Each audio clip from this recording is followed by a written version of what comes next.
Hello class, today we are doing our language arts lesson. We are still in this unit, Investigating the Past, which is unit 7. Today we're going to be reading pages 14 through 14 through 21. So it's going to be a long read today.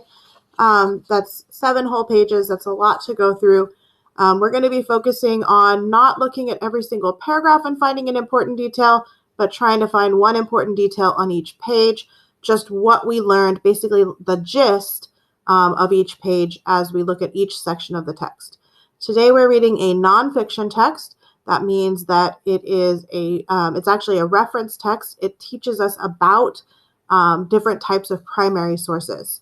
So in the text, we're going to learn about interviews. We're going to learn about paintings and photographs. We're going to learn about different types of writing that are primary sources. We're going to learn about different artifacts that can count as primary sources.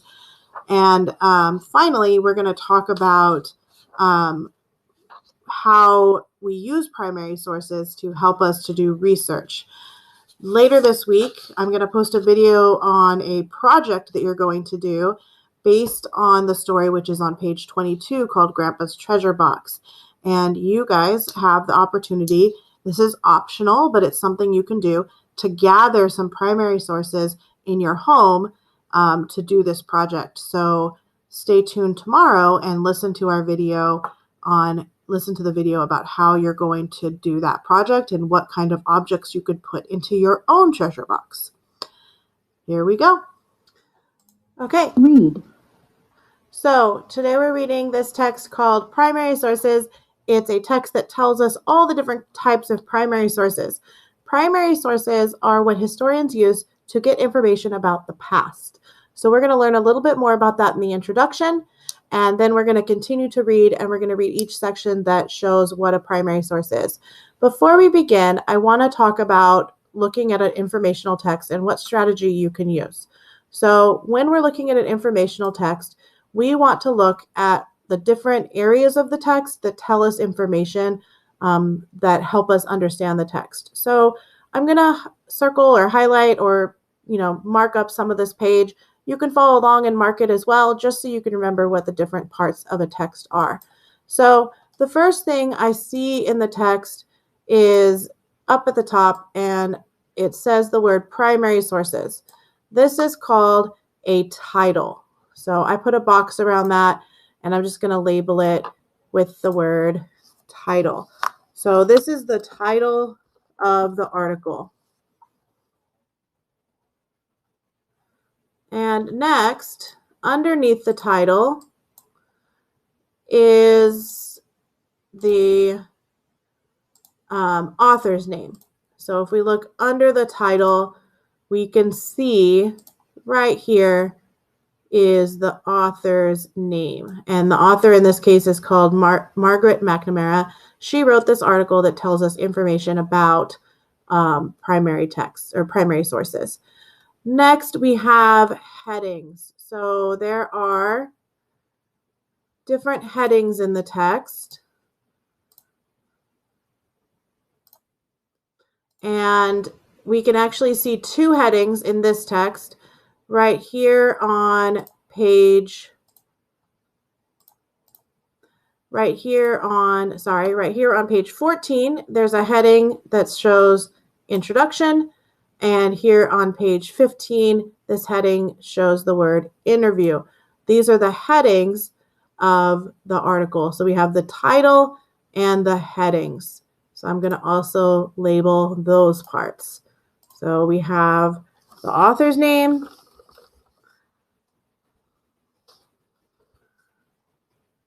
over here. That's the author. And then we have title over here. Sources. Sorry, the computer keeps trying to talk. Then we also have headings. So headings are helping us to show that there are different parts of the text that when we're reading, it tells us actually a little bit about what the text is about. So in a heading, we can McNamara. we can see a little bit of a clue of what that section of the text is about. If you look on page 17, you'll see that there's another heading called Paintings and Photographs, and that tells me that this section of the text is going to be about paintings and photographs. So going back here, we also have some other text features that we can look at, including some pictures. And underneath each picture is a caption. We've talked about captions before. There's a descriptive part as well as a caption. And you can see right here, we have a caption right below. So that caption tells us what these pictures are showing. Each picture also has a label, but the caption is the important part that we want to pay attention to as a text feature right here. So I'm going to label that. These are caption. This is our caption. So putting a little label there. And as we're reading, we want to look not just at the pictures and the main body of the text, but we also want to read the captions that are underneath the text. So that's just a quick review of text features. That's something we learned previously. And extended read one. And now we're going to go ahead and read through the text. Normally, what we usually do is we read the entire text and then we go back section by section or paragraph by paragraph and we find the important details. This time, we're actually only going to read just one section of the text, paying attention to our headings, and we're going to stop when we get to a new heading. And then before we move on, we're going to go ahead and write down something important that we learned from this entire section. So starting now, go ahead and listen to our extended read one primary sources. Remember to annotate as you read. Primary Sources by Margaret McNamara. Introduction. Your teacher has an interesting assignment for you. You have to pick something from the past to research. It can be anything you like. How do you find out about something from the past? One of the best ways is to find primary sources. Primary means first-hand. A primary source is someone who has direct knowledge of the topic. Someone who lived through an event is a primary source. You can interview that person about the event.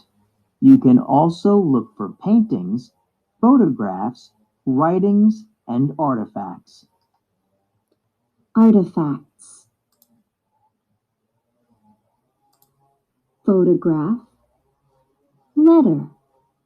Primary sources are original objects from the past. Okay, so we're going to pause the video there and we're going to look closely at section 1 of the text. So I'm going to zoom in. Here we go. Now we're going to reread just the introduction, which is paragraph 1 and 2. And then in our notes section, we're going to write down what we learned. What's the most important thing we learned? I'm going to go ahead and do that for this first section, but for the remainder of the text, I'll give you a sentence starter and then you need to finish it. So, introduction. Your teacher has an interesting assignment for you. You have to pick something from the past to research. It can be anything you like. Now, this is just a pretend scenario.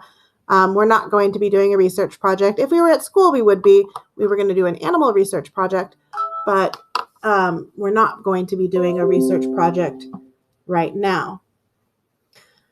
Then, as we read on, we can see it says, how do you find out about something from the past? One of the best ways is to find primary sources. Primary means firsthand. So primary means that the person who experienced it, that person is the person who is providing the source. So either as an interview or as a photograph of themselves or their diary. There's lots of ways that a person can provide a primary source. They know about the topic. Whatever happened in history, they experienced it. So it's someone who lived through an event is a primary source. You can interview that person about the event, and you can also look for paintings, photographs, writings, and artifacts. So those are some ways that we can use primary sources to find out about the past. And these are some different examples of primary sources. If you look below, they show examples of an artifact, an example of a historical photo, and a letter that someone wrote in the past. And this is how historians find out about the past. Okay, so now that we have read the text again, we're going to go back and we're going to take our notes and we're going to write down what we learned from this section of the text. So looking at this page, we want to start with writing a gist statement. A gist statement is just saying what the text is mostly about. So that is how our sentence actually starts. This section of the article is mostly about, and then we would finish that statement by explaining what it's mostly about. So when we look at this section, this is the introduction. So it tells us the important information that we need to know about what a primary source is. So this section is mostly about what a primary source is and what primary source means. So as an example to that, it means right here, we can underline what primary source means so we can remember it for later. Primary source means someone who has direct knowledge of the topic, and so it can be a person or it can be different things from the time period: paintings, photographs, writings, and artifacts. Okay, and in fact, all of you are primary sources to historians. So in the future, when someone wants to learn about what it was like to live through the quarantine, you could be interviewed and you would become a primary source for historians in the future to research what it was like if they didn't live through it. Say you're really old and you've got kids who are your age now, and they could research by asking you questions about what it was like to live through the quarantine. I could be a primary source to tell people what it was like to live during 9/11 or to live through the first Gulf War, because I know what was happening in the world at that time as a person who lived through those parts of history. So you, in your current time, you're living in the present, but eventually when people look back, they'll think of it as history, and then you'll be a primary source too.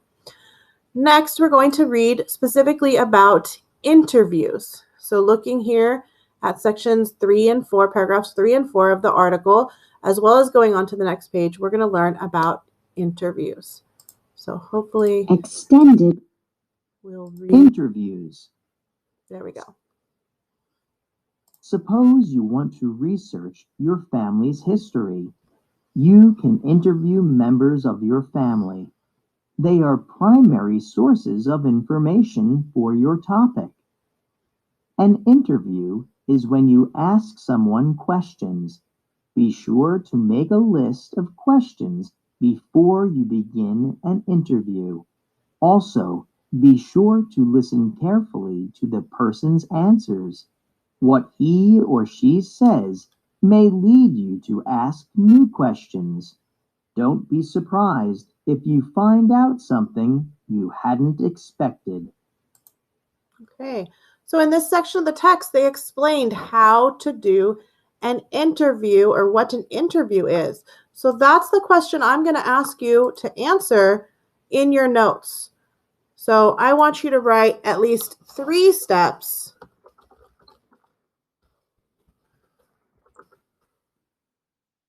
you need to do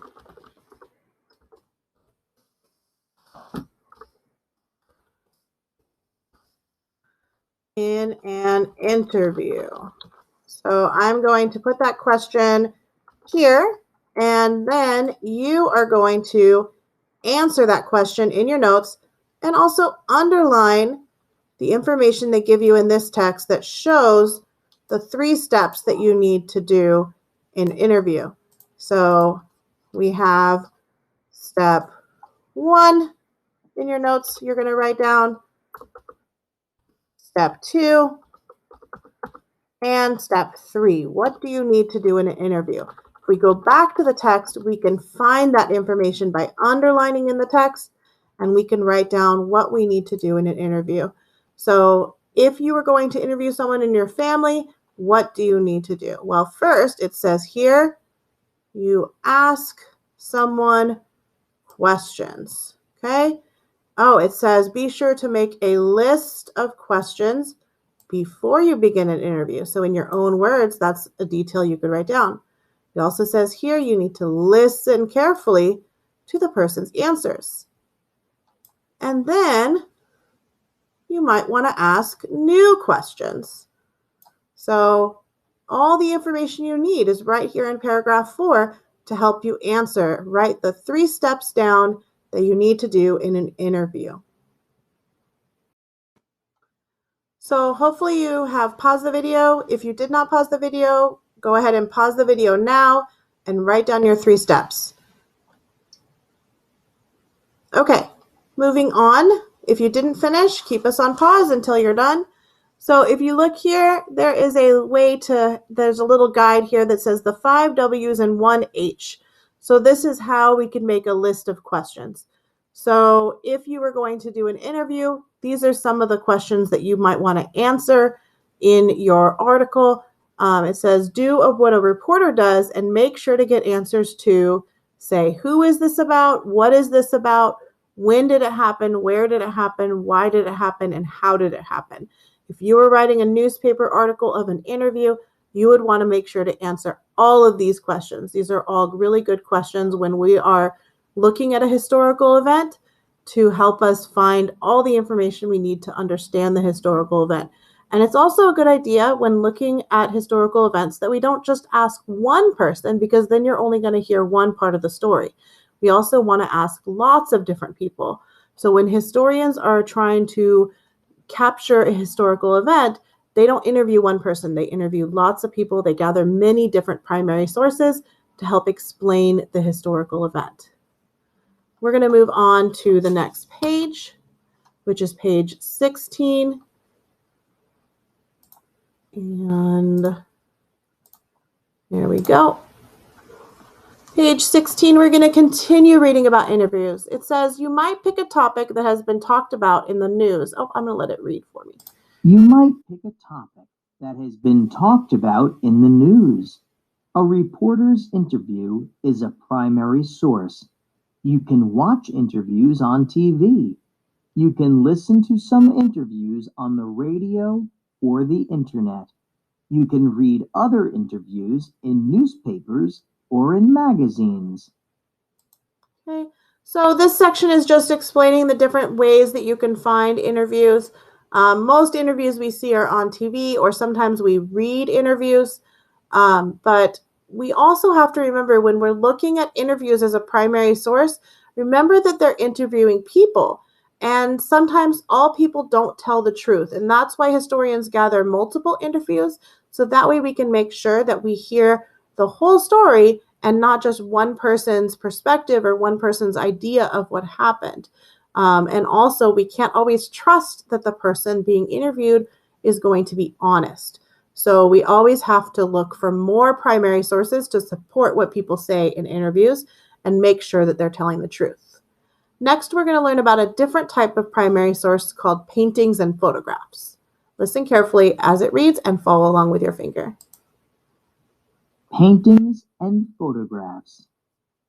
Photography did not exist until the 1800s. Before then, people painted and drew pictures of other people. They painted important events. These paintings are primary sources of information.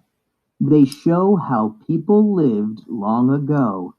They tell us about history too. This painting shows people from colonial times, hundreds of years ago. This painting shows the American Revolutionary War. This event happened more than 200 years ago. So before we move on with our reading, we're going to go ahead and write our notes on the side. What do paintings and photographs tell us? So just quick, make a text note. Paintings and photos tell us about, and I want you to finish that sentence on your own. Go ahead and pause the video now.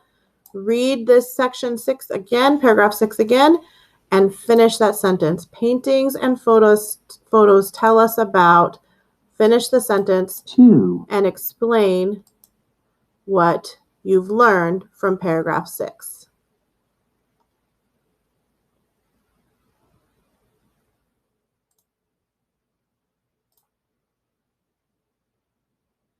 Okay, if you have not finished, keep the video paused and finish writing down what you've learned so that we can move on.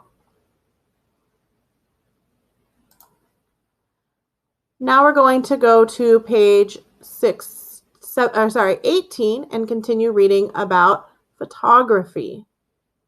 Photography quickly became an important way to record events.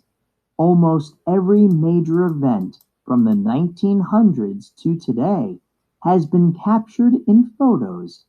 Photographs are good primary sources for topics from the past. They are good primary sources for things that happen today, too. This photograph shows Martin Luther King Jr. speaking in Washington, D.C. about 50 years ago. This photograph shows the volcano Mount St. Helens erupting about 30 years ago. Writings. Okay, so now we're going to read and learn about different types of writing that count as primary sources. We have looked at a couple of those in the last few lessons. We looked at some diary entries from Helen Keller. We looked at a diary entry from the Oregon Trail. Those are both examples of writings that would count as primary sources. Other kinds of writings will be discussed in this section. Listen carefully and follow along as we read. The written word is another primary source. It is one of the oldest primary sources. In the past, people sent handwritten letters to one another. Now they send emails. Diaries, newspapers, and documents are other forms of the written word. They are good ways to learn about the past. The Declaration of Independence is an important document about the founding of the United States of America. Okay. So turning on to page 20. America. Going to page 20. We're not going to take any notes yet. We're going to save our notes for page 20. One moment. Okay, let's continue reading. Let's actually go back to page 19. So on page 19, they list the different types of primary sources. What I'd like you to do in your text notes is to make a list. So underline and make a list of written primary sources. So primary sources that are examples of writings. So go ahead and make a quick list of 3 or 4 things that you can find in the text that give you an example of what a written primary source could be. So I'll leave this here take a moment, pause the video, go back to the text, underline the details that you find, and then write down your list of 3 or 4 different primary sources that you learned about in this section of the text. Again, pause your video and make your list. You don't need to write this top part right here. Just make your list of 4 things.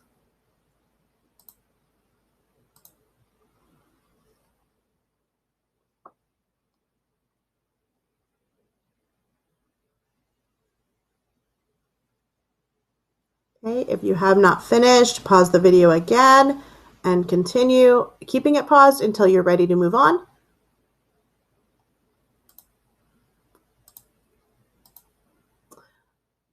Okay, the last section of the text, the last 2 sections of the text, besides we're going to read the conclusion, but the last section that we're going to learn about, the last primary source type that we're going to learn about is artifacts.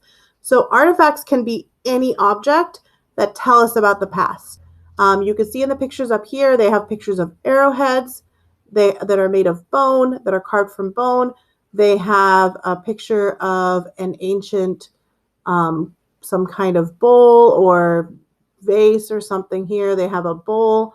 They have what looks like a spoon. We don't know if it's a spoon. It could be something else, but it looks like a spoon. And they also have an example down below of different toys. Even your toys could be an artifact for a future historian because they can look at your toys and learn what life was like right now when they're examining it to learn about history. So let's read about artifacts. Artifacts. Artifacts are things made by people. They are another important primary source. We can learn about how people lived and worked by looking at old tools. Artifacts show what daily life was like in the past. Old toys tell us how people used to have fun. Okay, so my question right here is, what do we learn from artifacts? I'm going to write that question down on the side. What do we learn about the past from artifacts? You should be able to find at least 2 ways to answer this question, and I want you to make sure that you write 2 answers down in your notes section to support that you learned what an artifact is and what it tells us about the past. Make sure you underline where you found your information and then write down the 2 things you learned about artifacts. Pause the video now so that you have time to finish. Unpause when you're ready to move on.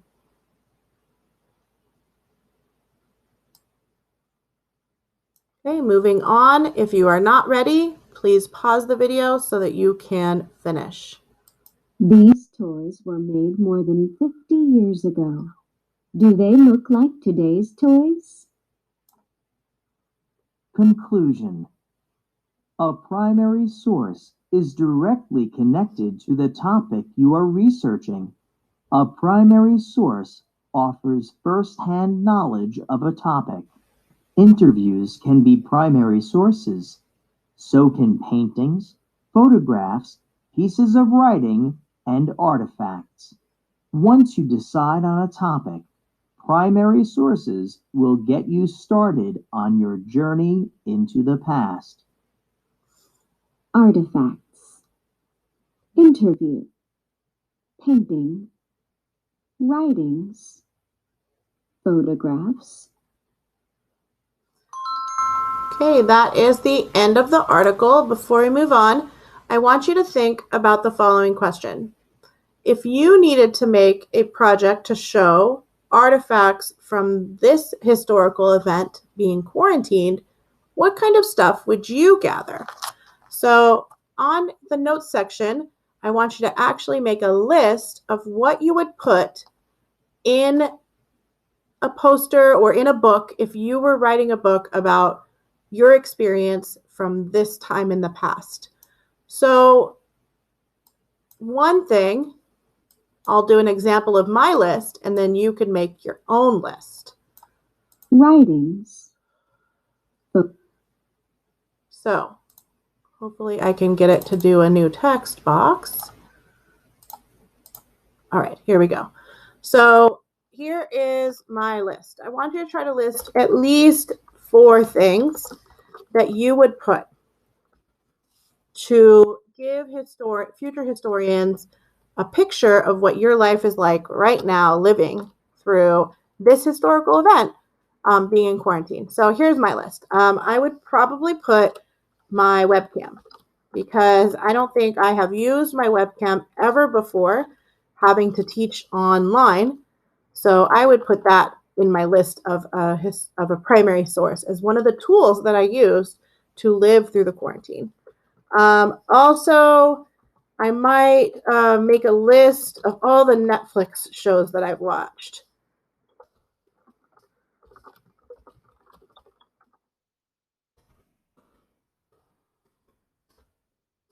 So that could be another thing that would be a primary source to tell about my life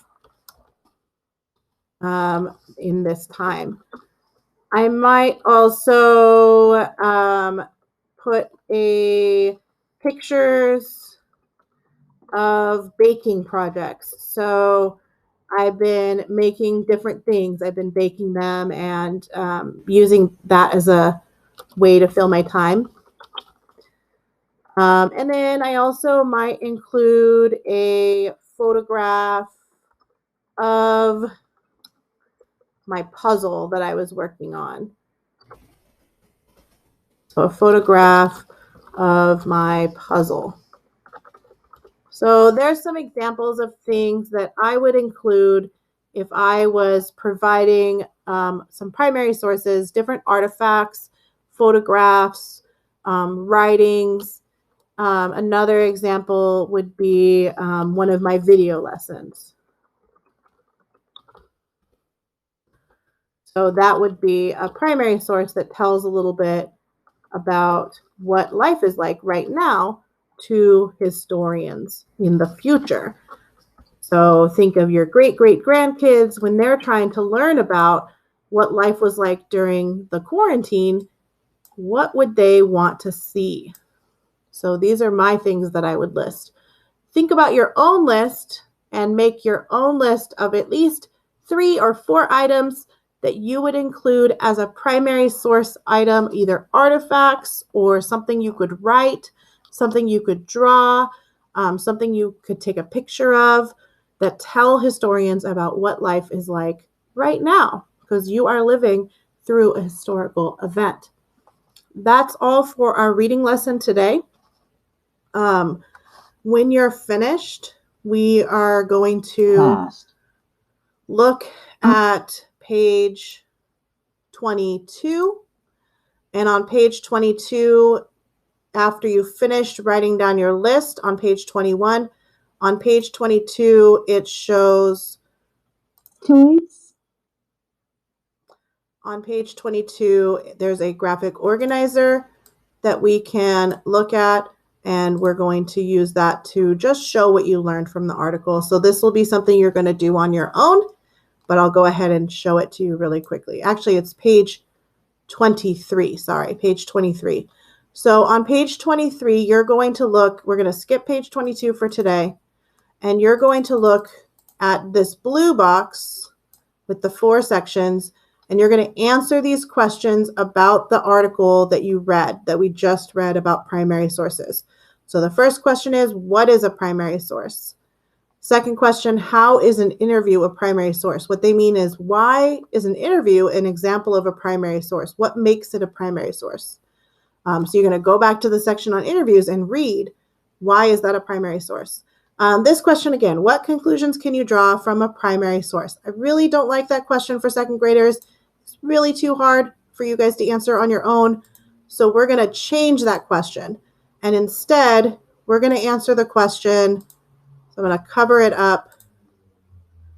And we're going to answer this question instead. Not what conclusions can you draw, But this question is going to be, what have you learned about primary sources?